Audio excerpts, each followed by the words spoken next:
Podem abrir comigo Marcos capítulo 3, versículos 13 a 19. Marcos capítulo 3, versículos 13 a 19. E na minha versão está escrito: Jesus subiu a um monte e chamou a si aqueles que ele quis, os quais vieram para junto dele. Escolheu 12, designando-os apóstolos, para que estivessem com ele, os enviasse a pregar e tivessem autoridade para expulsar demônios.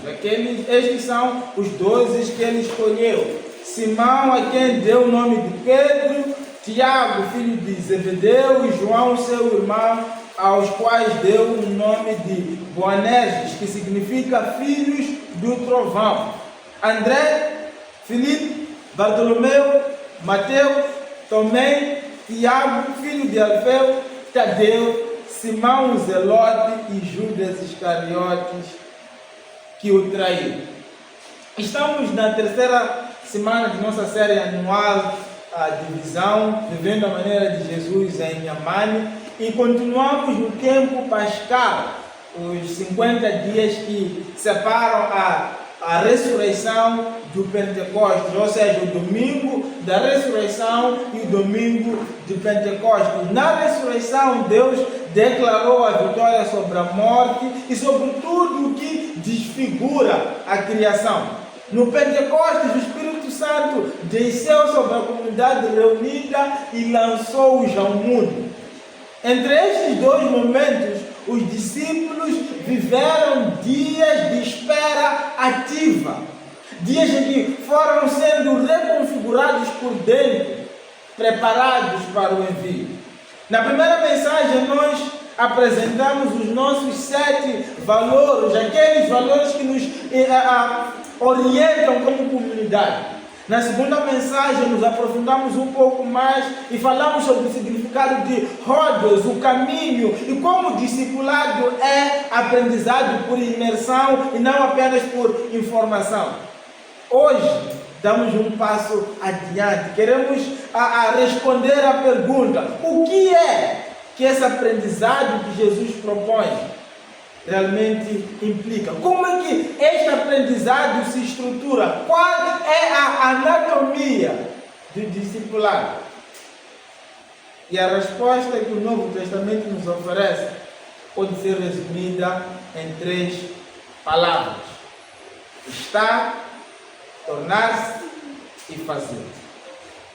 Ou seja, estar com Jesus, tornar-se como Jesus e fazer o que Jesus fez. O discipulado não é um programa a completar, nem uma identidade passiva a assumir. É uma jornada de 3 movimentos inseparáveis: estar com Jesus, tornar-se como Jesus e fazer o que Jesus fez. E eu quero ser honesto convosco: esta não é uma visão original. Esta não é uma visão nova. É tão antiga como o primeiro convite de Jesus a Simão e André à beira do mar da Galileia. Quando Jesus diz: "Vinde após mim", estava anunciado da forma mais simples possível o que o discipulado é e o que pode ser. O que vamos explorar hoje é uma tentativa de abrir esse convite, de compreender cada uma de suas camadas para que possamos recebê-lo mais plenamente. Porque é possível conhecer as palavras, estar com Jesus, tornar-se como Jesus e fazer o que Jesus fez, mas nunca ter deixado que estas palavras reorganizem a vida por dentro.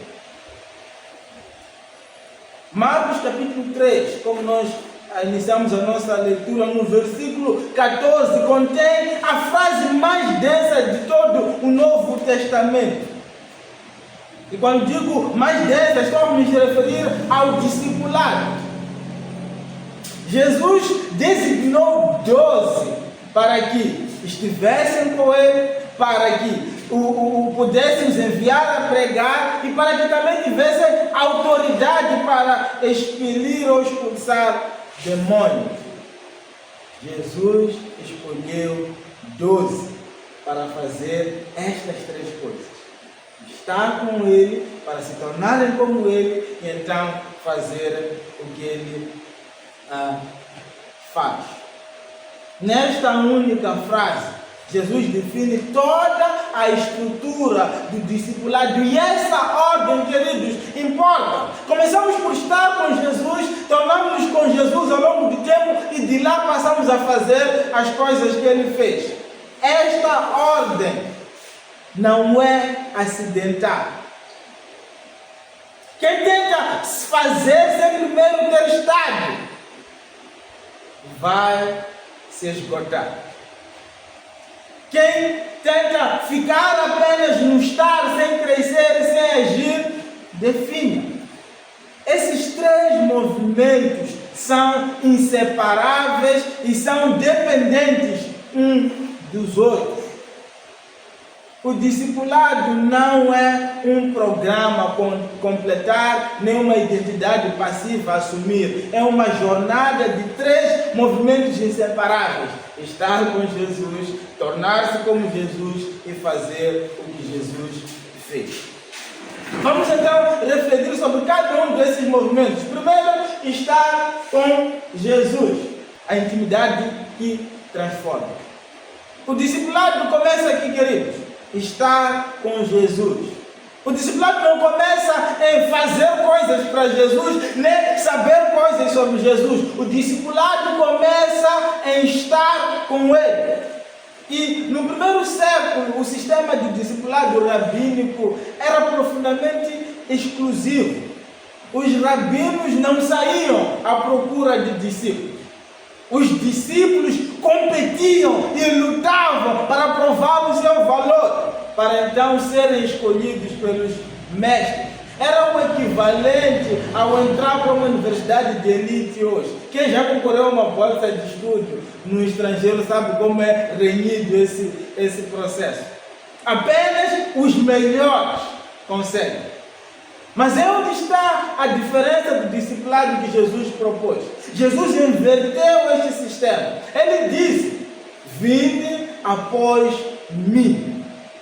Não disse os mais brilhantes vinde até mim. Não disse os mais capazes vinde até mim. Não disse os mais religiosos vinde até mim. Disse apenas: vinde após mim. Aos pecadores simples, aos pecadores mais complexos, aos pescadores simples, aos coletores de impostos, às pessoas que tinham sido rejeitadas por outros rabinos. É uma afirmação radicalmente subversiva de escolha.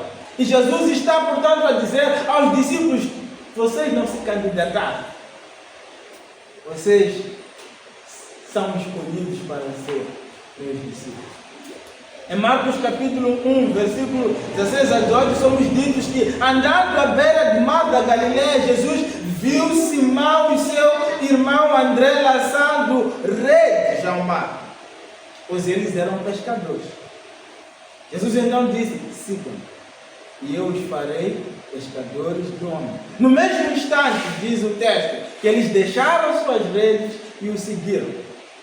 Em Marcos capítulo 2, versículos 13 a 14, Jesus saiu outra vez à beira-mar. Uma grande multidão se aproximou e ele começou a ensinar. Passando por ali, viu a Levi, filho de Alfeu, sentado na coleteria e disse-lhe: siga-me. Levi levantou-se e o seguiu. Quando Jesus chamou a Simão, deu-lhe um novo nome: Pedro. Quando chamou a Levi, o cobrador de imposto, deu-lhe um nome novo: Mateus, o discípulo. Aqueles que eram definidos por suas profissões de pescadores e coletores de impostos passaram a ser chamados por um novo nome que o mestre os deu. Isto é o que o discipulado faz. Antes de qualquer coisa, o discipulado reescreve a nossa identidade. Aquele que escolhe ser aprendiz de Jesus deixa de ser qualquer outra coisa para ser principalmente aprendiz de Jesus, e todo o resto é orientado à luz dessa nova designação: aprendiz, discípulo, seguidor de Jesus. Uma das coisas que mais incomodou os líderes religiosos do tempo de Jesus não foi apenas o que Jesus ensinava, mas a forma como ele orava. E quando Jesus orava, ele chamava Deus de Abba, Pai. E podemos não perceber a profundidade disso, mas no primeiro século havia uma reverência tão profunda em relação ao nome divino de Deus, que os judeus, os amigos contemporâneos de Jesus, tinham deixado de pronunciar o nome de Deus, o nome Yahweh. Em vez de chamá-lo pelo nome, eles se dirigiam a Deus pelo título, Elohim, Deus. Esse título Elohim significa simplesmente divindade ou Deus. E Deus, como nós sabemos, não é nome, aponta apenas para uma categoria de existência. Então, quando eles se dirigissem a Deus, eles chamavam a Deus de Deus.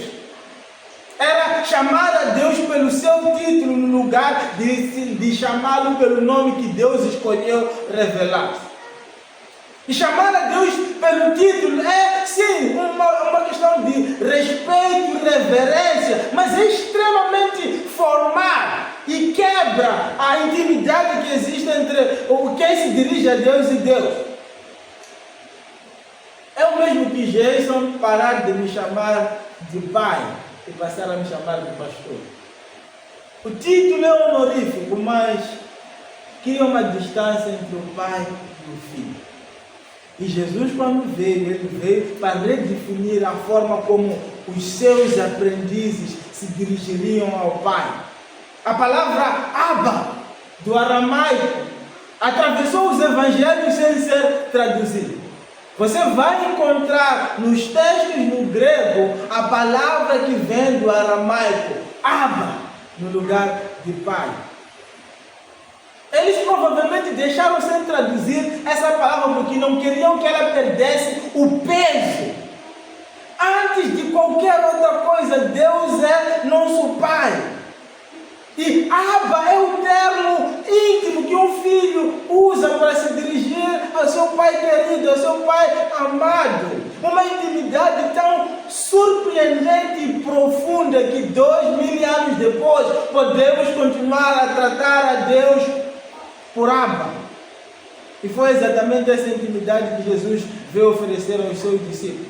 Não apenas o conhecimento de que Deus existe, não apenas a obediência aos mandamentos de Deus, mas acesso ao Deus Criador, o sustentador do universo, como Abba Pai. E isto está no coração de Jesus. E isto significa ser aprendiz de Jesus, ser introduzido a uma nova relação, independentemente do passado que você tenha com seu próprio pai. O relacionamento que Jesus nos dá com Deus, o Criador, é a definição do relacionamento com um pai. Há um documento histórico que vale a pena conhecer, chamado A Confissão de Fé de Westminster, produzido em 1647.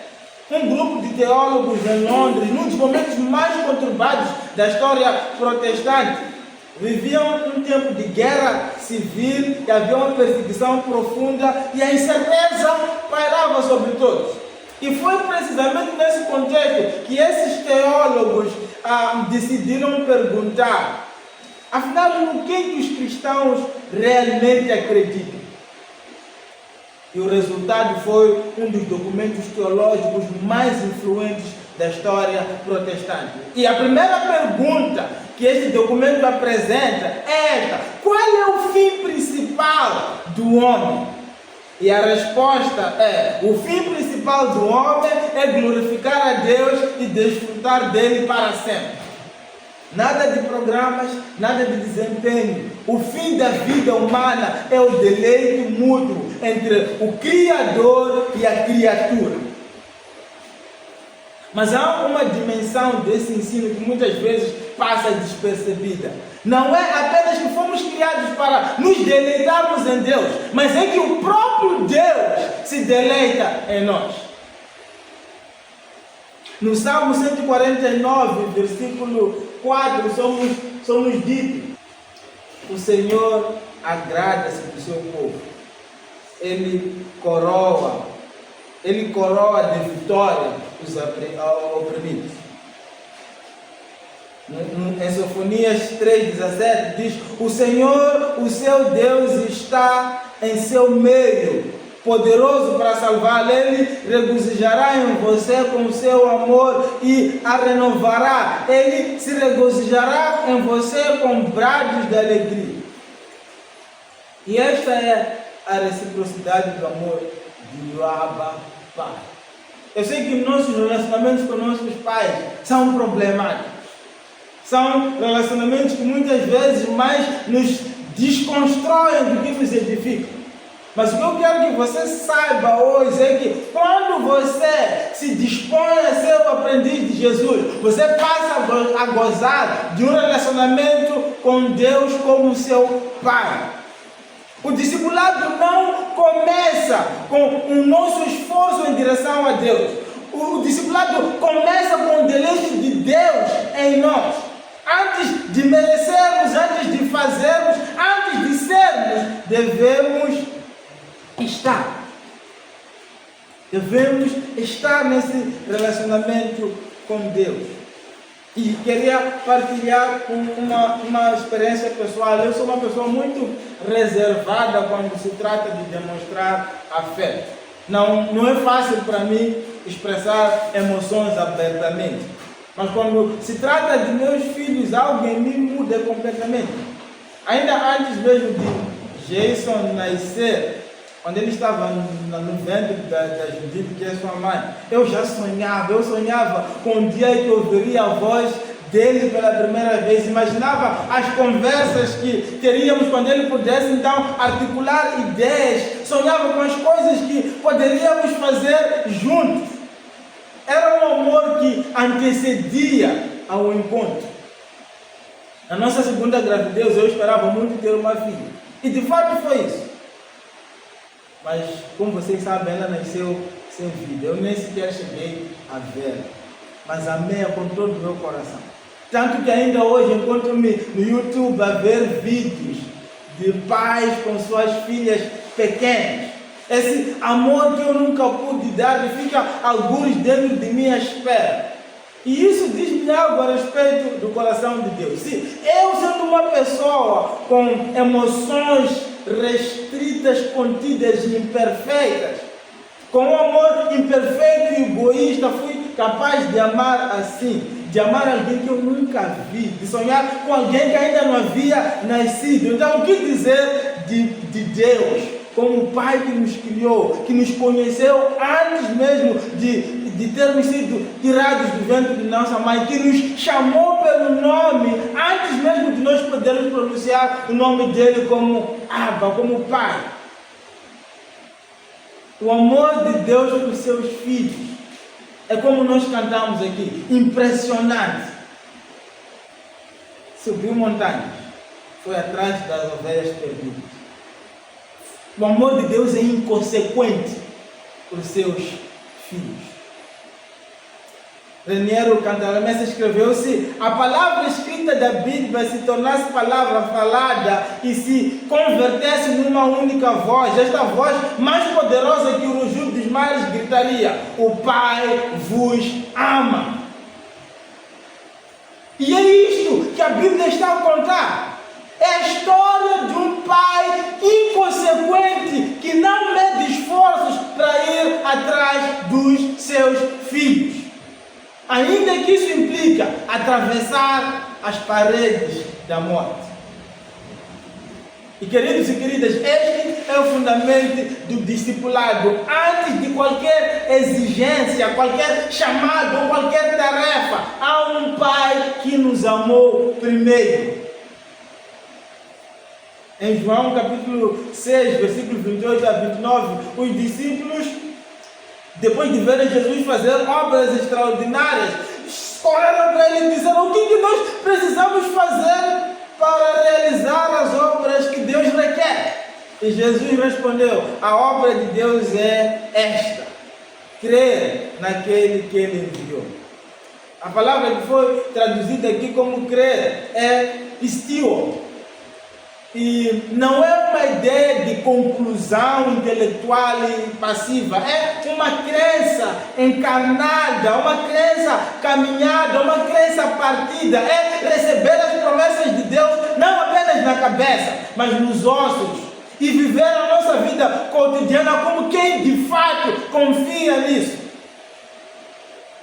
Na forma como acordamos de manhã, na forma como nos relacionamos com os outros, na forma como enfrentamos os problemas. Dito de outra forma, pistio, crer, é lançar a sua lealdade a Jesus. Alguns de vocês aqui já tiveram namorados, outros até esposas. O que significava ser leal a esse parceiro? Pegue nisso e multiplique por 100. Isso é que significa crer em Jesus. É diante das muitas propostas que o mundo vai dar, você dizer: eu escolho a ti. Frederick Dale Brunner sugere que a melhor tradução contemporânea do crer ou do pistio em João é descanse. O que fazer quando as coisas apertaram? Descanse. O que fazer quando vierem muitas outras propostas? Descanse. Descanse nas promessas desse Pai que nos ama. Desse Pai que promete cuidar de nós. Desse Pai que Jesus, como mestre, veio para apresentar. Não se trata de uma resignação passiva, é uma confiança ativa de quem sabe e quem se apoia. E João não estava a falar só por falar. Quando ele escreveu este texto, João descreve a ele mesmo na última ceia com Jesus, quando Jesus estava prestes a ser crucificado, quando havia muita coisa para temer. Não sabe onde que João estava? Estava deitado no colo de Jesus. Descanse.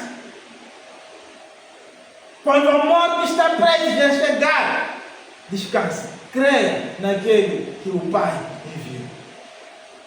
Relaxe em Jesus. É nosso contexto onde a religiosidade pode facilmente transformar-se em desempenho, em fazer coisas para Deus, em cumprir obrigações. O convite de Jesus para nós é simplesmente estar com Ele. Estar com Jesus. E isso é simplesmente muito revolucionário. É revolucionário. Porque é simples demais. Ninguém ia esperar que Jesus, o Filho de Deus, nos convidasse apenas para estar com Ele, mas é o que Jesus fez. O ponto de partida do discipulado não é esforço. O ponto de partida do discipulado é um encontro. Não é o que nós fazemos por Deus, é o que Ele já fez por nós. É o que Ele quer continuar a fazer em nós.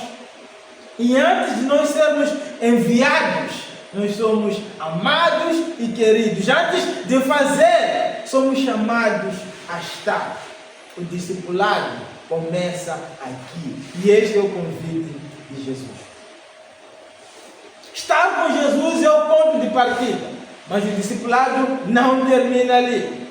A intimidade segue ao estágio da transformação. Jesus chamou seus discípulos para estarem com Ele, mas também para que se tornassem pescadores de homens. Jesus disse a Pedro: olha, venha, porque eu vou vos tornar pescadores de homens. Há um dever implicado no nosso chamado. Em Lucas capítulo 5, nós somos documentados um outro encontro de Jesus com Pedro. E cronologicamente o encontro de Lucas capítulo 5 está depois do encontro de Marcos capítulo 1. Pedro, depois de ter aceito o chamado de Jesus, voltou a pescar, mas rendeu naquela noite. Foi pescar, não apanhou nada. E naquela manhã, Jesus estava perto do lago de Genezaré, e uma multidão comprimia dos lados para ouvir a palavra de Deus. Viu à beira do lago 2 barcos deixados ali pelos pescadores que estavam a lavar as suas redes. E ele entrou num dos barcos que pertencia a Simão. Como Jesus é sarcástico, não é? Acabava de chamar Pedro, Pedro voltou a pescar e ele disse: espera pouco, hás de ver. E entrou no barco do Pedro e pediu que ele afastasse o barco um pouco para dentro da praia, não é? Então sentou-se do barco e ensinava o povo. E tendo acabado de falar, disse: Simão, vá para onde as águas são mais fundas. E disse a todos: lancem as redes para a pesca. Simão virou para o mestre e disse: Senhor, nós nos esforçamos a noite inteira, não apanhamos nada. Mas porque tu estás a dizer, eu vou lançar as redes. E quando fizeram, pegaram tal quantidade de peixe que as redes começaram a rasgar-se. Então fizeram sinais para os outros virem. E outros vieram, então encheram ambos os barcos ao ponto de começarem a afundar. Era muito peixe. Quando Simão viu isso, prostrou-se aos pés de Jesus e disse: afasta-te de mim. Afasta-te de mim, Senhor, porque eu sou um pecador. Porque tanto Pedro quanto os outros estavam perplexos com a pesca que haviam feito. Irmãos, este é um momento de virada decisiva. Repare um pouco na diferença entre esses dois encontros. No primeiro encontro, em Marcos 1, Pedro estava de pé a trabalhar no seu cotidiano. Jesus o chamou e ele rapidamente, prontamente respondeu de forma corajosa. Se vocês conhecem Pedro, sabem como ele é petulante. Levantou e foi. Mas ele ainda não tinha ideia com quem estava a lidar. Neste segundo encontro, Pedro já tinha vindo demais de Jesus para continuar de pé. Ele cai de joelhos. E neste gesto de prostrado, nesta postura, acontece algo que no primeiro encontro não tinha acontecido. Pedro chama Jesus não apenas de mestre, mas também de Senhor. No primeiro encontro, Pedro recebeu a graça de ser escolhido. No segundo encontro, recebeu a libertação de reconhecer a quem pertence. E é precisamente aqui onde muitos de nós nos encontramos presos. Recebemos a graça de sermos amados, de saber que somos escolhidos e queridos, mas ainda não fizemos a segunda jornada. Muitos de nós ainda não se puseram de joelhos diante desse mestre. N.T. Wright, um teólogo, refletindo um pouco a respeito da história da libertação de Israel do Egito, observa que no Êxodo, ou seja, a história do Êxodo, existem duas libertações. A primeira libertação é a dramática libertação de Israel do Egito. Você encontra coisas extraordinárias ali, coluna de fogo, as 10 pragas, um mar se abrindo, tudo isso bonito, maravilhoso, Deus é bom. Mas a segunda jornada é a jornada de tirar o Egito de Israel. Essa segunda libertação não tem nada de dramático. É a parte do Êxodo onde a maioria de nós deixa de ler Êxodo, porque é onde Deus fala sobre as dezenas, instruções, as regras, sobre como pagar dívidas, sobre como amar os vizinhos, sobre como construir o tabernáculo, sobre o que comer, o que não comer, sobre como descansar no dia de sábado. Geralmente ali já nem queremos ler mais, porque a parte mais emocionante parou. E de fato parece entediante quando comparado às partes dos milagres. Mas é exatamente aí que Deus faz o trabalho mais profundo. Deus trabalha profundamente, não apenas no extraordinário, mas principalmente no ordinário. E Hebreus capítulo 5 refletiu um pouco sobre isso quando disse: quem se alimenta de leite ainda é criança e não tem experiência do ensino da justiça, mas o alimento sólido é para os adultos, os quais pelo exercício constante tornam-se aptos para discernir tanto bem quanto mal. O que esta passagem nos faz pensar é que existe leite, e leite é um alimento bom, mas existe o alimento sólido. Leite é para os bebês, é necessário, é nutritivo, é o lugar onde começamos. Mas se um adulto ainda só vive de leite, algo não está bem. E no contexto da nossa vida espiritual, o leite são aquelas experiências extraordinárias que nós temos com Deus, os momentos de avivamento, as manifestações poderosas do Espírito Santo, as emoções intensas da adoração, os milagres, aquelas coisas que nos deixam Deus existe. Tudo isso é real, tudo isso é bom, tudo isso é Deus. Mas se a nossa fé só consegue sobreviver nessas altitudes, se precisamos constantemente de novos picos emocionais para continuar a seguir Jesus, então ainda estamos a beber leite. O alimento sólido, por outro lado, é outra coisa. O alimento sólido é a fidelidade paciente na rotina. É acordar segunda-feira sem vontade de fazer nada e ainda assim fazer o que é requerido de nós. Para nós os casados é amar as nossas esposas, e para as esposas é amar os seus maridos. É quando nós continuamos fiéis a Deus, mesmo quando parece não haver nada a acontecer. É orar quando não se sente nada. É perdoar quando é mais fácil guardar rancor. É ser honesto numa conversa difícil. O discipulado acontece na vida comum, aqui em Nhambane, no mercado, na escola, na machamba, na vizinhança, na família. É ali, no ordinário, onde o Egito sai de nós. Os milagres anunciam o reino, mas a fidelidade cotidiana é que constrói o reino. Pedro aprendeu de joelhos o que ele não podia aprender de pé. E aqui é importante falarmos sobre o ciclo da maturidade espiritual. A vida espiritual não é uma linha reta de progressão, mas é um ciclo que se repete a cada etapa de nossa vida com Deus.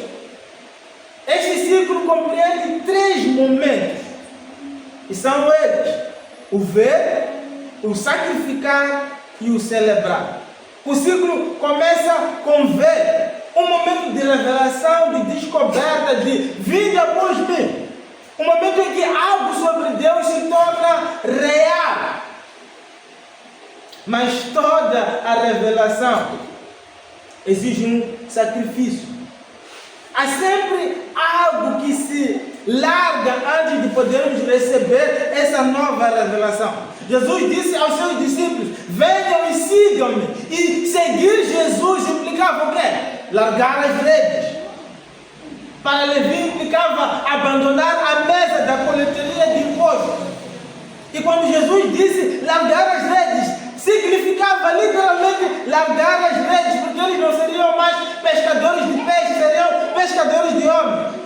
Irmãos, não é possível mantermos a vida antiga e ao mesmo tempo nos apegarmos a uma vida plenamente nova. Mas, no outro lado do sacrifício está a celebração, a bênção, a experiência da presença de Deus nos lugares e entre as pessoas que onde menos esperávamos encontrá-lo. E muitos de nós ficamos presos num desses pontos.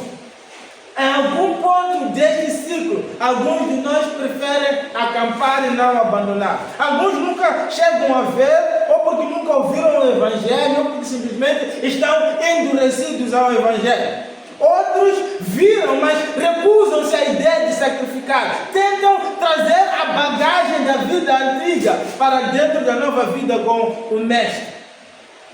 E isso não funciona. Não funciona. O chamado implica largar as redes, largar a mesa da coletoria. Outros ainda romantizam o sacrifício. Eles nunca entram na celebração, estão sempre de caras amarradas, mantendo aquele aspecto sério, extremamente espiritual. Como se Deus não fosse favorável à alegria, como se Deus preferisse pessoas de caras amarradas do que pessoas profundamente alegres. E outros, talvez os mais comuns, ficam agarrados à celebração. Para eles, a vida dele toda ela é festa. Nunca estão dispostos a sacrificar, nunca estão dispostos a ver. Recusam-se a deixar que Deus os leve para um novo ver, para um novo sacrifício, uma nova celebração que provavelmente venha a ser mais profunda do que aquela que elas estão hoje. A maturidade espiritual, meus amigos, é um ciclo e não uma chegada. Há sempre um novo ver que nos espera, há sempre um novo sacrifício a fazer, há sempre uma nova celebração a abraçar. Dallas Willard disse que qualquer sacrifício no caminho do discipulado é o melhor negócio ou a melhor bolada de nossa vida. Precisamos aprender a ver, precisamos aprender a sacrificar e precisamos aprender a celebrar. Jesus foi direto sobre isso com os seus discípulos. Ele disse que o discipulado ia custar. Se alguém quiser vir após mim, negue-se a si mesmo, tome a sua cruz e siga. Não há ilusão aqui. O caminho do discipulado tem custo, mas Jesus é igualmente enfático e direto sobre o destino. Ele diz: eu vim para que vocês tenham vida em abundância, ou que vocês tenham vida plena. E aparece haver uma contradição aqui. Como é que carregar a nossa cruz pode produzir vida em abundância? Como negarmos a nós mesmos pode levar a uma vida plena? E a resposta, queridos e queridas, está na natureza da liberdade. Toda a verdadeira liberdade acontece dentro de limites. Os limites não são o oposto de liberdade, como muitas vezes pensamos. Os limites, na verdade, são a condição em que a liberdade se torna possível. Pensemos em um agricultor. Um agricultor não planta quando quer, nem planta como quer, nem planta onde quer. O agricultor respeita as estações, sabe quando é o tempo de preparar a terra, sabe quando é o tempo de semear, quando é o tempo de aguardar a chuva e quando é o tempo de colher. Ele respeita o solo, sabe que forçar a terra fora do tempo não é de produzir colheita, mas estragos. E essa disciplina, essa sujeição ao ritmo da criação não escraviza o agricultor. Na verdade, é esse respeito aos ciclos e às estações que permite que ele colha frutos.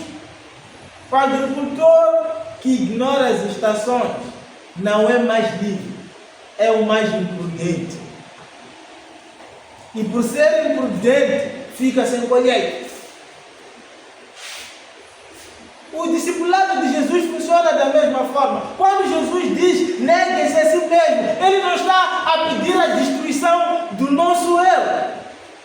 Ele está a pedir a libertação do falso eu. O eu que é construído sobre o orgulho, o medo e a comparação. O eu que está construído sobre a necessidade de aprovação. E quando ele diz isso, é para que então o verdadeiro eu venha a ser formado. Aquele que Deus realmente criou e chamou pelo nome. Só quando nós nos negamos aos nossos impulsos é que o nosso verdadeiro eu pode finalmente florescer. Tornar-se como Jesus, meus queridos irmãos, não é apegar-se. Tornar-se como Jesus é deixar o nosso falso eu ir. Tornar-se como Jesus é dar a Deus e ao Espírito Santo a oportunidade de trazerem o verdadeiro eu para fora.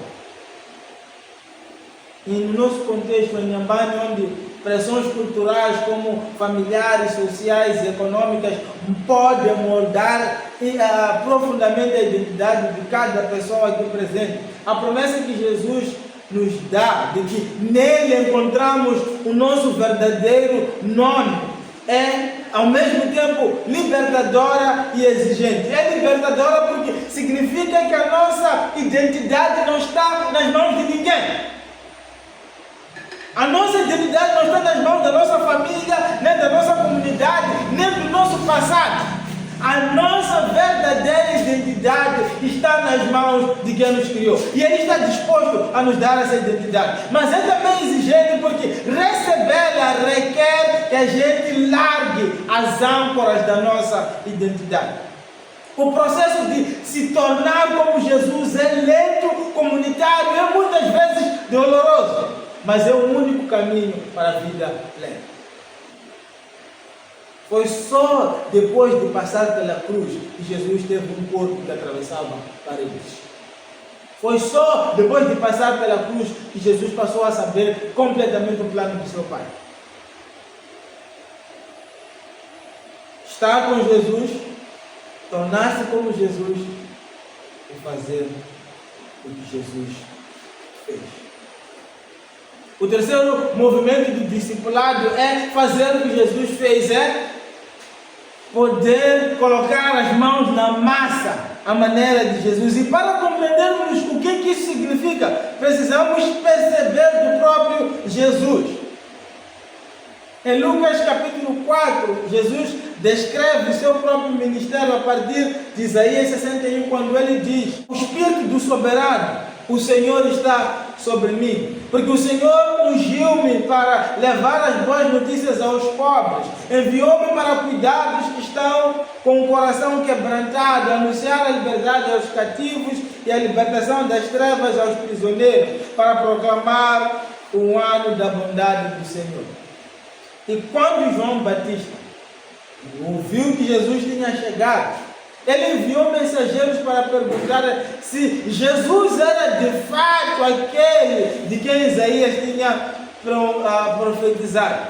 E Jesus respondeu da seguinte forma: voltem e anunciem a João o que vocês viram, o que vocês ouviram. Os cegos vêm, os aleijados andam, os leprosos são purificados, os surdos ouvem, os mortos são ressuscitados e as boas novas são pregadas aos pobres. O ministério de Jesus pode ser resumido em dois tipos de amor: um amor poderoso e um amor sofredor. O amor poderoso é o exemplo mais expresso pelo poder do Espírito Santo. Quando Jesus cura doentes, liberta oprimidos, devolve a visão cegos. Nisso nós vemos o amor poderoso, a ação do Espírito Santo. E o Novo Testamento é consistente em nos mostrar que tudo isso que Jesus fez através do poder do Espírito Santo. Antes de Jesus ser batizado e antes de ser confirmado pelo Espírito Santo, Jesus não proferiu um único ensinamento e nem sequer realizou um único milagre. Tudo começa com a descida do Espírito Santo. E antes de partir, Jesus prometeu exatamente o mesmo Espírito. Ele disse lá em João capítulo 16, versículo 7: Se eu não for, o conselheiro não virá para vocês, mas se eu for, eu enviarei. E é isso que nós estamos à espera no dia de Pentecostes. O restante do Novo Testamento é a essência da história, porque nos mostra que são pessoas ordinárias, pessoas comuns, pessoas que viviam nos bairros, que no poder do Espírito Santo fizeram exatamente o que Jesus fez. Teresa de Ávila escreveu no século XV: Cristo não tem agora outro corpo, senão o vosso. Cristo não tem mãos, nem pés nessa terra, senão os vossos. Então, o que resta para a igreja é seguir a missão de Jesus. E isso é feito no poder do Espírito Santo. Jesus não há de descer para consolar aquela pessoa que está aflita. A igreja é que tem de fazer isso. E se nós carregamos o Espírito de Deus, o mundo está à espera da igreja se manifestar. Por isso Paulo tinha razão quando disse: a criação está aflita, geme, aguardando a revelação dos filhos de Deus. Os filhos de Deus somos nós. E somente pela ação do Espírito Santo em nós é que Cristo pode ser visto no mundo. Não é só um amor poderoso, mas é também um amor sofredor. Esse é o segundo tipo de amor. É o amor mais profundo de todos. Nós costumamos chamar a morte de Jesus a paixão de Cristo. E nós sempre associamos a paixão com sentimentos românticos, mas a palavra paixão é traduzida do latim passio, que significa a disposição para sofrer por algo. Por isso que dizem os apaixonados sofrem. O legado duradouro está sempre ligado à paixão. É preciso estar disposto a morrer por algo que a gente realmente dá valor. E é aqui onde nós podemos declarar que o amor mais profundo de Jesus não foi demonstrado no ato de ressuscitar mortos ou curar doentes. O amor mais profundo de Jesus é demonstrado na entrega de sua própria vida pelos seus amigos. Ele disse em João 15:13: ninguém tem amor maior do que aquele que dá a sua vida pelos seus amigos. O amor que não está disposto a custar nada é um amor que ainda não cresceu até a sua dimensão plena. Então, quando nós nos perguntamos o que é que Deus quer que a gente faça, o que é que implica a fazer o que Jesus fez, a resposta muitas vezes parece misteriosa, inacessível. Ele diz: vou orar por isso. Mas o Novo Testamento é surpreendentemente claro a respeito disso, é surpreendentemente concreto a respeito disso. O chamado dos filhos de Deus é dar boas novas aos pobres. Não com condescendência, mas com o mesmo amor com que Jesus se inclinou aos marginalizados. É aprender os nomes dos nossos vizinhos. É interessar-se genuinamente pelas pessoas. É escutar com presença real aquelas pessoas que estão ao nosso redor, especialmente aquelas pessoas com quem é difícil estar. É pregar o Evangelho, na maioria das vezes, de forma natural e relacional e sem palavras.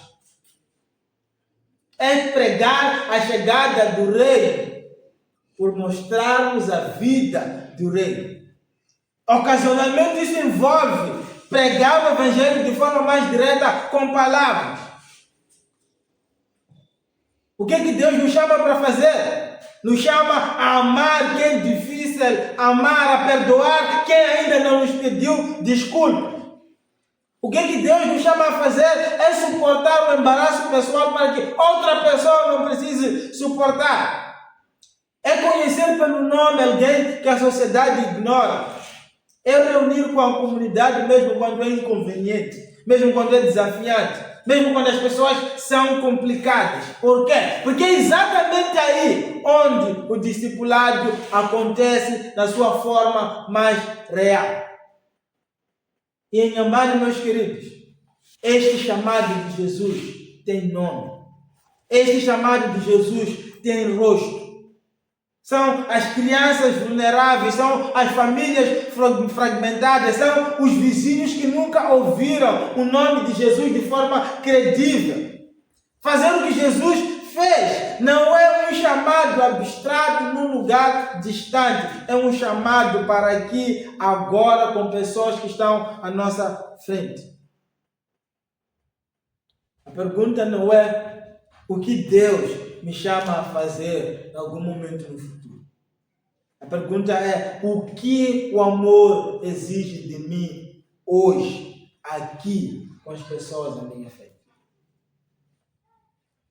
Ainda estamos no tempo pascal, entre a ressurreição e o Pentecostes. Os discípulos viveram nesses dias aqui, sendo reconfigurados por dentro, sendo preparados para o envio que o Pentecostes representa.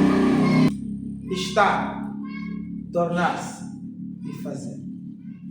Primeiro, o Espírito os equipou para estarem com Jesus, para conhecerem o Pai como Abba, para receberem sua nova identidade, para descansar na escolha que Jesus fez ao chamá-los. Depois, ao longo de meses, foram sendo transformados, aprendendo de joelhos o que não se aprende de pé, passando pelo ciclo de ver, sacrificar, celebrar e tornando-se progressivamente mais parecidos com aqueles que eles seguiam. E finalmente eles foram enviados, não como super-homens, não como super-humanos, mas como pessoas ordinárias, cheias do Espírito extraordinário de Deus, para fazer o que Jesus fez nos lugares em que viviam. E é esta jornada que estamos sendo convidados. O discipulado não é completar essa série. O discipulado é um ciclo que se aprofunda ao longo de toda a vida e começa exatamente onde começou com Pedro e André, com um convite simples, mas subversivo de Jesus. E este é um convite para qualquer um. Para os feridos, para os cansados, para os que duvidam, os que erram, para os que acham que sabem demasiado, os que acham que não sabem nada. Qualquer um que esteja disposto a largar as redes, seja lá o que essas redes possam ser nesta fase da sua vida. O chamado é seguir. 3 aplicações para terminar. A primeira delas é: identifique onde você está no ciclo de discipulado e viva esse ciclo com liberdade. Será que você está no ver, no sacrificar ou no celebrar? Estes são 3 momentos que se repetem ao longo de toda a vida cristã. Nesta semana faça uma pausa honesta e pergunte-se: onde é que eu estou neste ciclo? Estou a receber uma revelação nova de quem Deus é? Ou estou diante de um sacrifício que eu tenho evitado ou adiado? Ou estou na celebração? Nomear o momento em que se está é o primeiro passo para vivê-lo com liberdade em vez de resistir. A segunda aplicação é: cultive uma prática concreta de estar com Jesus essa semana. Lembre-se, o discipulado começa no estar com Jesus, na intimidade com o Pai. Mas a intimidade não acontece por acaso. Ela é muito intencional. Escolhe esta semana uma prática intencional de estar com Jesus. Um tempo de silêncio logo que acorda, uma leitura meditativa nos evangelhos, uma caminhada de oração no seu bairro. Não faça isso como uma obrigação religiosa, mas como uma resposta ao convite de um Pai que nos amou primeiro. E lembre-se, comecem sempre pequeno. Comecem hoje. E finalmente identifique uma pessoa concreta à sua frente e faça o que Jesus faria. O fazer do discipulado tem sempre um rosto. Esta semana identifique uma pessoa na sua vida cotidiana que precise de um amor poderoso, um milagre, ou de um amor sofredor. Serviço. Talvez seja um vizinho que você nunca cumprimentou, uma pessoa com quem você tem evitado ter uma conversa franca, uma pessoa que você tem guardado rancor no seu coração, ou alguém que está a passar dificuldades. Talvez seja também uma pessoa difícil de amar. Pergunte-se o que Jesus faria nesta situação. E depois, vá e faça isso. Mas lembre-se, não faça ou não espere fazer com perfeição. Faça apenas com disponibilidade e intencionalidade. Ser como Jesus, estar com Jesus, tornar-se como Jesus, fazer o que Jesus fez. Esta não é uma visão nova. É um convite mais antigo do mundo que continua em aberto aqui para nós hoje.